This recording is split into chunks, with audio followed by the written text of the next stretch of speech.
Unchurned is presented by UpdateAI. I always say everyone's trying to row in the right direction. We got to make sure we're on the same river sometimes. Ooh, I like well, that. you're doing the same thing I'm doing. That's a terrible idea. We should get together and do it together. It's the litmus test of, okay, what didn't work? Because I always say with process, either someone didn't follow the process or there wasn't a process. And how do you fix it if you don't know which one it is? What are some practices or processes that you're putting in place that kind of teach or breadcrumb your customers to understand that, this is how we do it today, but it might change tomorrow, so that they don't get that sticker shock, or they don't get that, oh my God, everything's changing all the time. Unchurned is presented by UpdateAI. Oh, how do I pronounce your last name? McIlwain. McIlwain. I would not have gotten that. McIlwain. The two capitals, the I and the L. That is, Is that Scottish? Can you say it 3 times fast? McIlwain. John? Nope. McIlwain. Okay. Anybody, we've hello. We've spoiler alert. We've got Emily McIlwain on the show today. Emily is the director of customer success at Echo. Really cool startup working on some interesting technology. You got myself, Josh Schachter, co-host with the Mo-host, and Jon Johnson, my other co-host today. Christy is out chatting with clients and customers. And newly engaged Josh Schachter. Thank you, John. I don't know if it's the gain on your mic or you just were shouting that because you were so excited, but it came across loud and clear. Newly Super engaged. Excited. Finally, thanks, you will be no longer living in sin with your... Who said we were living in sin? Who says that? All right, let's move the needle. So I proposed to my fiance, Jessica. If I say her full, thank you. If I say her full name on this podcast, she will flip. So let's just go with Jess. Yes. No, she'll keep the ring. She'll just leave. Yeah, that's true. Yeah. If anybody wants to see the video, send me a text. I'll send it to you. It's pretty great. That's true. It is a good video.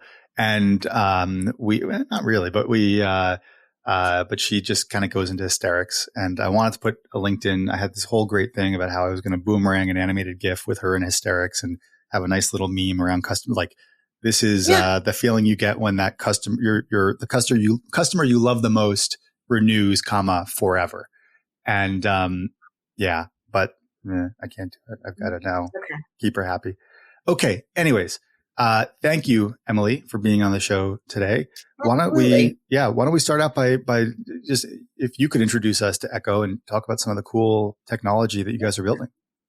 Yeah. So Echo is a company out of Silicon Valley. We are a startup, and really our mission statement is to take ultrasound where it's never been, which is everywhere. And so we have a 3-pronged kind of stool. We have a software, which is really a point of care ultrasound software for hospitals, large entities. We have a handheld ultrasound probe, which literally just goes in your pocket. So think of the big machines that you might have seen, and now you can just put it right down into your pocket. And then we also have an AI portion of our company. So we have AI that's built into our handheld ultrasound machine. I think it's so freaking cool what you guys are working on. I mean, to be fair, the handheld device looks like a sex toy, but it is such amazing technology and like such a great mission, because now you were telling me when we were prepping, you can now take ultrasounds, like you said, to where they've never been before, literally like sub-Saharan Africa or other places that wouldn't otherwise have access. And absolutely. I mean, talk more about like how you're changing the game for ultrasounds. Yeah. So I think, I always tell the story. What brought me to Echo was money. When the Ukraine war started. Oh, sorry. Whoops. Yeah. You need to keep the roof over. Josh, she took that way serious for you to make a joke right over that. So Ukraine war, let's know. But the Ukraine war, when I started, I've been here almost 3 years and hadn't just started, but there was a video of 2 Red Cross folks trying to take an ultrasound machine over rubble. And so it was just, I have been in customer success for 20 years. I really have tried to have my trajectory be giving back to the world. Like, how do I do what I do? Like, not save lives, but at least support those that are doing something better in the world. And so that really was not only the people that brought me here, but that was really the image that I was like, yeah, I need to be a part of that. Like, how do we make that happen everywhere? You know, we've been in Middle Eastern countries, we've been down to Mexico, we've been in South Africa, you know, very desolate places that they look at this and they're just like, this is going to change how we provide healthcare.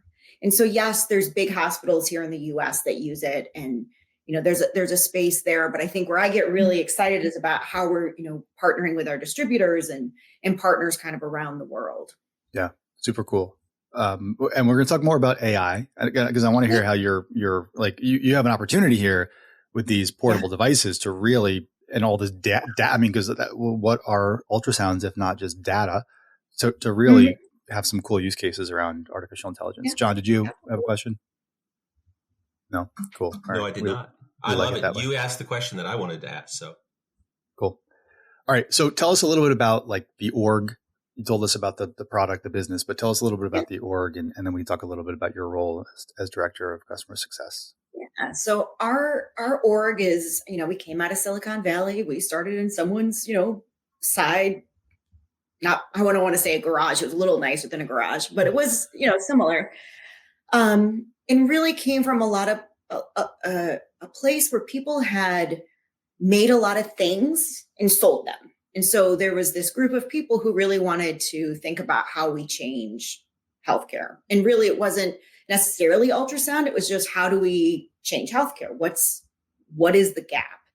And so through lots of trial and error, they landed here. So we, you know, started before COVID. We've been around about 7 years, and we started very heavily on the probe, but those pieces come from different parts of the world. So we really leaned into software during COVID, and that, I don't know that it's easier, but it's you don't have to like buy things. You don't have to actually acquire a piece of anything. So it was kind of an interesting shift that they had to do. But, you know, we very much think of ourselves as a software company that is very customer focused on solving problems. And so we are very product driven. We are very customer focused in our feedback. We have a pretty strong 360 feedback loop, and really being able to listen to, you know, customers and what's out there. I mean, that is a thing that I think a lot of companies strive for. I will say this is my 5th startup. It's hard to do. Yeah. So, you know, that is, we very much work in tandem with our sales, our product, our development teams, our marketing teams. You know, how do we kind of tiger team it together to bring the best products and services to the market? What is so you're a little over 100 people, right, in the org? We are. Okay. And how about on your side of the organization? What does that look like? So we have a commercial team that's about 22. I feel like I'm going to miss somebody and then I'm going to hurt someone's feelings. Let's just call it 23. We'll round up to 23. We always do. Yeah, it's fine. Whatever. If I forgot you, you should have made a bigger impression. Yeah. Amen. Amen. But we have our sales team, and then I have everything post sales. So I run customer success managers. You know, really, how are we getting people to adopt our product? And I always say customer success is more than just renewals and upsells, right? It's about making sure that you're listening to the customer. It's not about being like their best friend. It's really about how do we become part of their organization so that we understand their KPIs and what they're trying to accomplish with the tools and services that we're providing. I also have our project managers. So, you know, implementations, you know, traditional implementation, the way you think of it, our customer support team. And then I also have our sales ops team. So anything from like, you know, they're really the operational part of, you know, booking deals and not dealing with finance, but getting to work with finance. Yeah. Dealing with finance is fine. Yeah, you know, sometimes, but nobody listens to our podcast in finance, so it's fine. Cool. Awesome. Yeah. I mean, you got to have a bean counter, but it's a lot. I mean, there's a lot of moving parts here, and we are an FDA regulated company because we have a medical device. So there's a lot of regulatory concerns that everyone in the organization, no matter what your role is, have to be a part of. So, How does, I guess that's one of my questions, right? So this, traditionally I have a SaaS background, very software driven. Mm-hmm. You're talking about a physical product. You're talking about, I would assume B2B, though at some point I would assume there might be an option for B2C at some point for individual practitioners in the space. How is this different than your past experiences where you have a little bit more SaaS and software experience? When you're talking about renewals and adoption, but it's like, I just need you to hold the thing and put it in the... Yeah, so it's really interesting because the device itself is driven off software. Sure. So it has to have software behind it, but it is different because we are also agnostic to the ultrasound device, meaning that as long as you can have a DICOM image, which is ultrasound verbiage for the type of image it takes, just like a JPEG, those kind of things. So when you think about the device itself, it's almost like your renewal and your relationship is two-pronged. You want them using the software, but depending on their subscription level, you also need to make sure that they are actually using and benefiting from the software, because if they stop using software, this device doesn't really work. Like it has to connect to something. And it is different. Like I've only been in SaaS in my previous roles. I did time and attendance in hospitals for a gazillion years.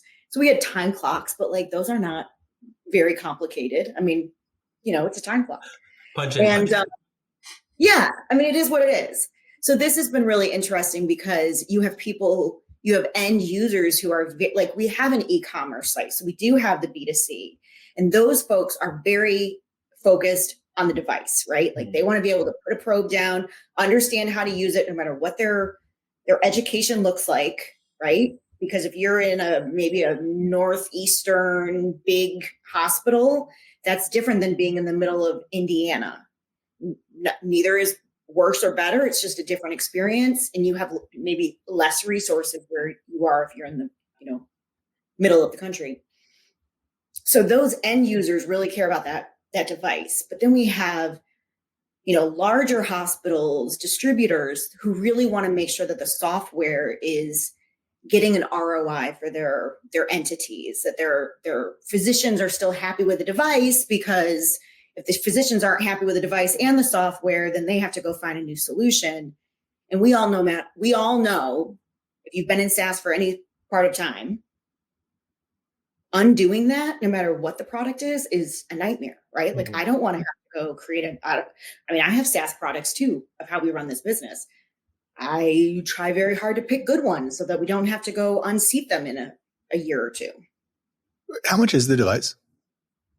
It's about $3,500 for a 3-year. It depends on a few things, but that's roughly what your subscription is going to be. And that comes with the software as well. It does. Mm-hmm. Okay. So that price doesn't justify or carry with it all kinds of like bespoke support. And I mean, this isn't like the medical device industry where you're going into operating rooms with like the salesperson is scrubbing in because it's like that costly of a device. Like correct. You have to do this at scale as well. Yeah. Correct. We need to be able to do it at scale. Although I will say most of our sales team came from that environment, which has been really beneficial because they understand that space. Yeah. Then I've always worked with hospital admins, or at least healthcare admins, which is a different beast. So it's kind of a good merriment of what we both brought to the table. So you're all kind of in process mode right now. How long have you been there again? I've been here almost 3 years. Just shy. Hey everybody, it's Josh. I'm taking a quick break from the podcast to tell you a bit about UpdateAI. I started UpdateAI to solve two major challenges for CS teams.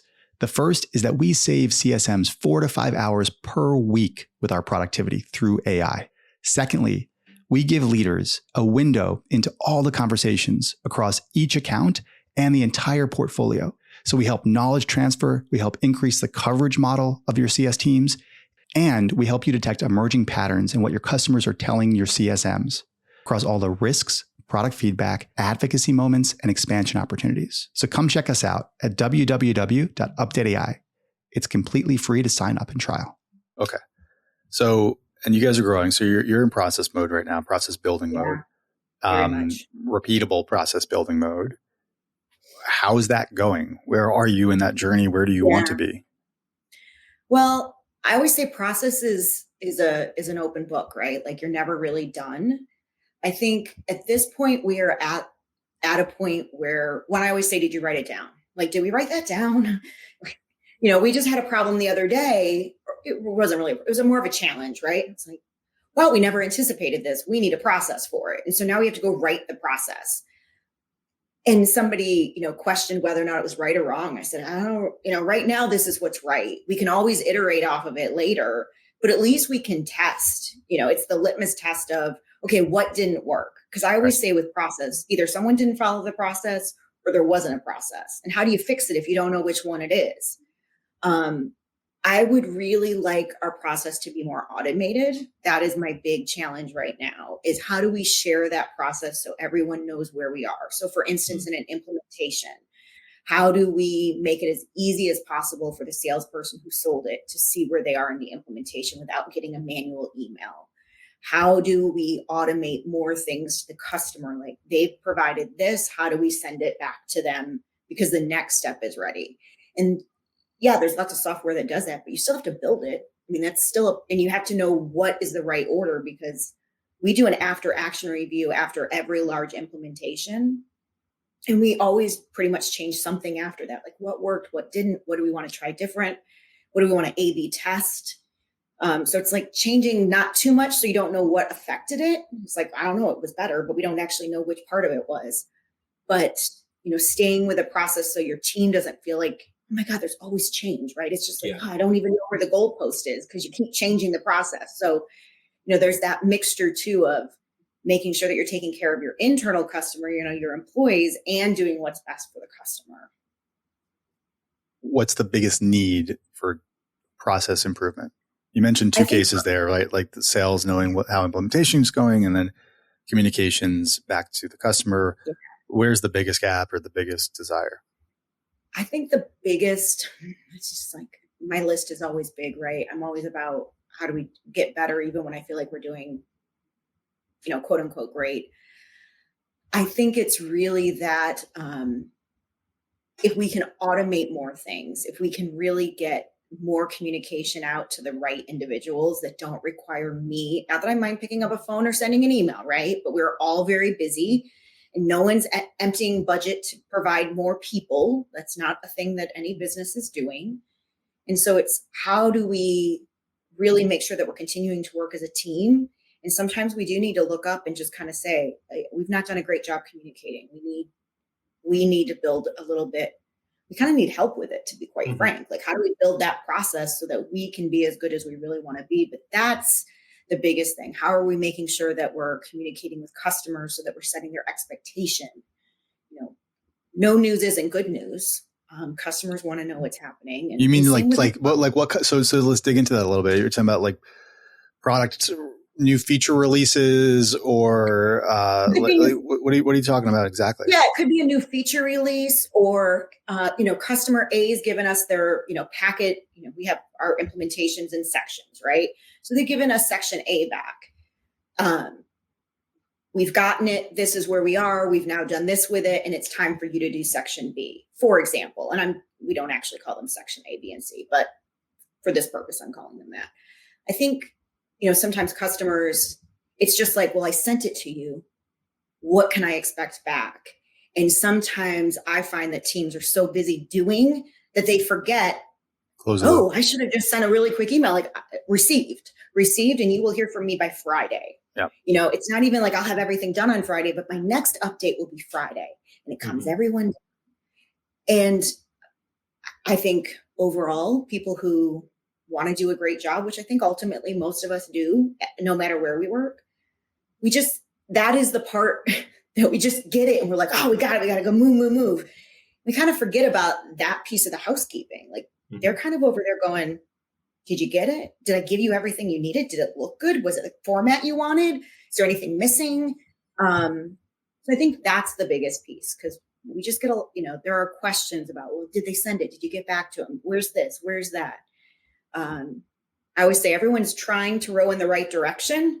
We got to make sure we're on the same river sometimes. Like, Ooh, I like well, you're that. doing the same thing I'm doing. That's a terrible idea. Like, we should get together and do it together. I love that. Yeah. I love that. Making sure you're rowing in the same direction, but first making sure you're on the same river. That's good. One of the thoughts that I was kind of hearing as we were talking through this, right? So you talk about testing and iterating, and at the same time also setting expectations correctly, right? So this is kind of like that interesting dance that we do with customers, where we want everything to be perfect, but we also know that we're going to have to learn.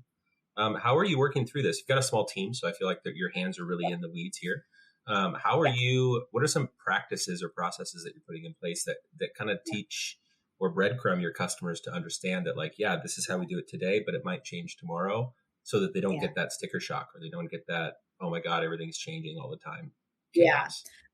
I think we do a couple of things. One is we bring in our product team when it's appropriate, meaning, like, we just had a conversation this morning. We have a customer who has some questions.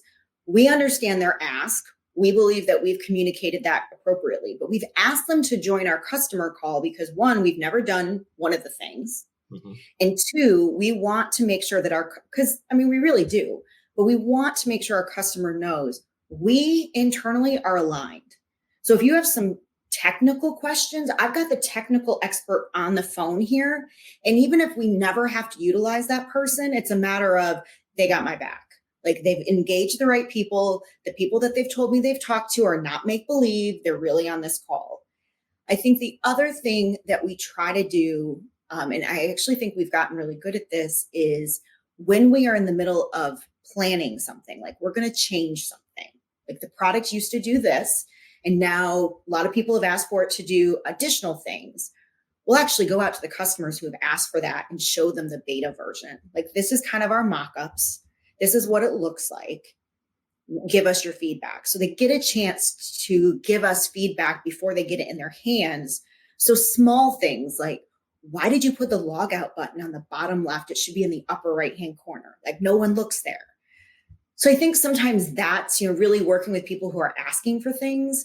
But, sometimes when, like, we've done a few things in the last 6 months that we've never done before, some API connections, worked with some vendors we've never worked before. And literally we've said to the customer, we are happy to do this. We feel confident we can do it. This is a team that's going to do it, but we've never done it.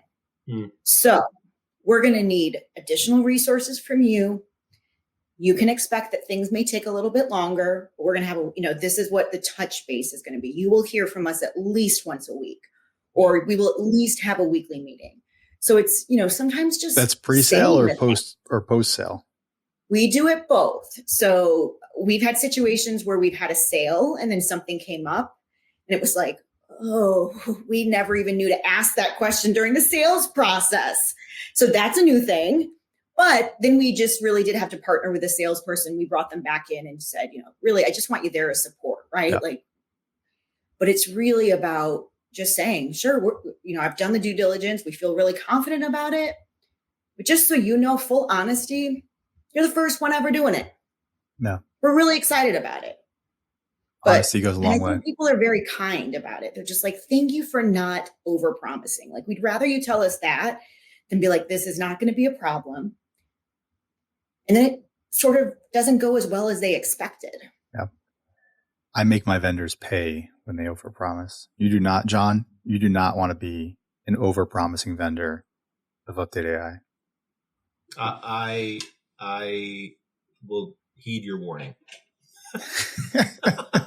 Heed the warning. Yeah. Yeah. Of course, I never overpromise myself. No, never. We never do that. Never. Yeah. That's just human nature, I think, sometimes. But we try really hard. Yeah. Everyone's working really closely together to make sure we don't do that. And I mean, even just like with early stage startups, you said this is like your 5th startup, right? Like, we all come out of those incubators in those moments of like, I'm going to change the world, and all of our parents told us that we can be like the best that we could be, right? So it's kind of in our nature to be idealistic. And oftentimes to the pragmatists, the ones that's actually like in the trenches, it's like, why are you telling me these 100 things that you can do when you can only do the one? Right. So bridging that gap of like, we're going to get there. And I like the way that you said that is like, this is our first time. I'm a big fan of that too. If somebody's like, I need to do this project or whatever, it's like, this is outside of anything that we're used to. happy to jump on board with you. Like, we're going to learn something with this, but also like, we cannot give you any guarantees on timeline or function or format. Yeah. Like, we'll keep you updated. We'll have a project plan. It will change. We know, because we've never written a project plan for it. But that has been the most useful, I think, piece. It's just being, it's almost like brutally honest in a way. It's just like, this is what it is. Yeah. I like to think that the truth shall set you free. I've heard that before, Josh. Did you coin that yourself? I made that up myself. Yeah. Okay. Yep. We should cross this. Emily, Josh is brilliant with one-liners. Like, he has some of the best. Like, that's some like free knowledge there. Yeah. The truth shall set you free. We all have to have a talent. It has to be a bumper sticker. Yeah. But it is true. It is true. I mean, especially honestly, as a startup founder, like, there's many situations where do you tell the truth, or do you tell or do you omit it, or this or that? And I found that every time I reveal the full truth, then it's always very liberating, and it keeps everybody aligned on the same page. Yeah. Absolutely. Okay. Well, this was great, Emily. I really appreciate your coming on the show. Best of luck with your Thanks for shortening my time, though. I mean, I'll write a data review. No. We need the 5 stars. We need the 5 stars. No. No. I appreciate it. It's awesome. And for 2025, I wish you the greatest in scalability and process building. Yeah.